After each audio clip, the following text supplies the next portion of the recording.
这是什么？看得出来吗？这就是台湾到处都有，对不对？台东也有啊，其他地方也有啊，有一堆招牌，对不对？有没有觉得这个东西也很像很多色块的拼图？如果我们拍了很多照片，像是这样子，可以变成很厉害的拼图，对不对？那这个都是大家很熟悉的哦。这是什么？瓷砖。如果说拍很多不一样的地，就可以把它拼在一起。那可以拼成什么？好啊，请。然后可以拼很大张，对不对？哇！这个其实走在路上的时候，每一块地方都可以拼起来。所以那个小朋友想一下，有没有自己想拍什么？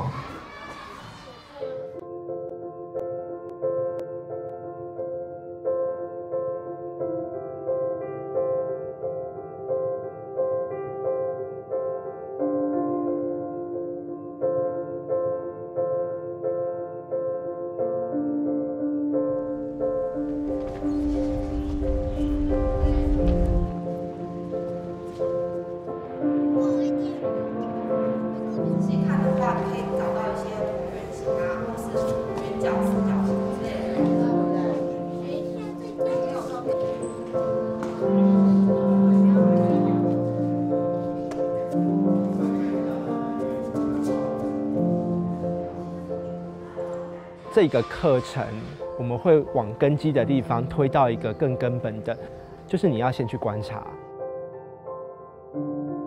你要先去感受。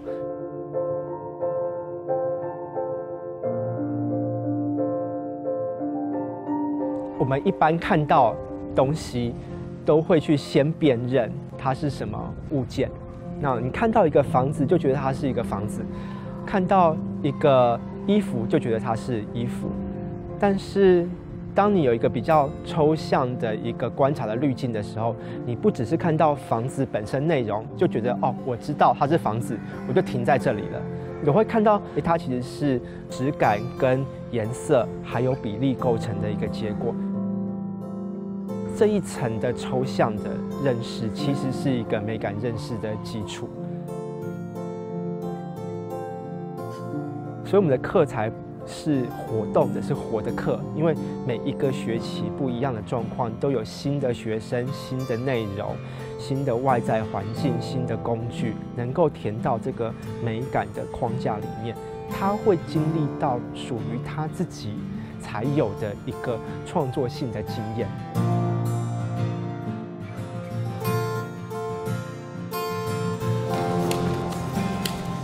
甜甜，你看。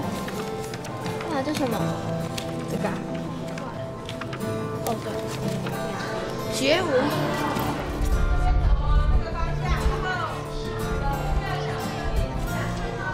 一个好的美感的学习，应该是在环境中学习的，而不是在一个特定的课堂学习的。它是一个浸润式的一个学习的一个过程。其实并不是要灌输什么东西，而是设法让他那个开关是开启的。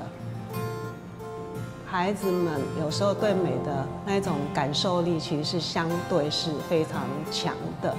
那反而我认为，其实师长们应该是给孩子们更多的自由的一个空间。也就是说，师长们不需要太帮孩子们去决定什么是对他们是好的，什么是美的。我反而认为孩子们可能他们自己会找到，会去发现，会去探索，然后会被美的事物吸引。你拍鞋干嘛？飞过来，还我！你给我在拍你。你要拿它。黑潮其实是一个从赤道，也就是我们的南边来的一道洋流。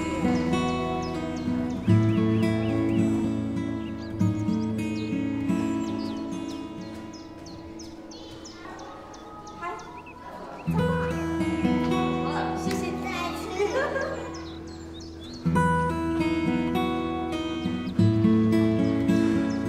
每个人会用这个软体，好做3张的拼贴，好，每个人至少要上传3张，所以你可以3张有不同的主题。教会孩子怎么样去看之后，回到教室以后重新再重组或者编排的过程。我觉得孩子们可能从来没有那么仔细看过那些细节或者是抽象的阴影啊，或者是不同的颜色之间的关联性哈。那我觉得创造关联性，然后认识差异，是这个课里面非常有趣的一个部分。我们希望美感教育是一个，就是它有观察探索之后，它可以动手做的实践。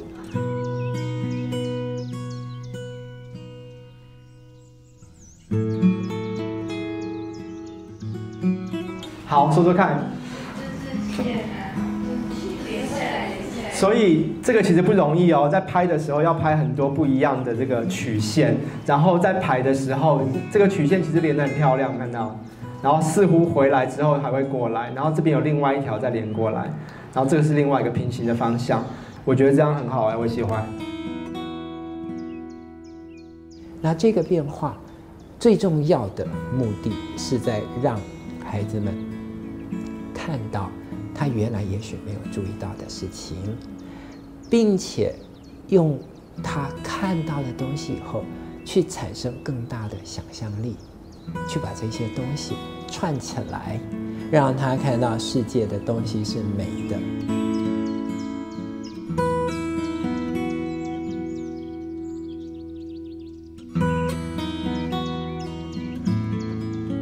我非常希望美感变成他生活的一部分，是他最自然的表达他自己的方式，在他看到的东西里面，在他说出来的东西里面，无处都不美。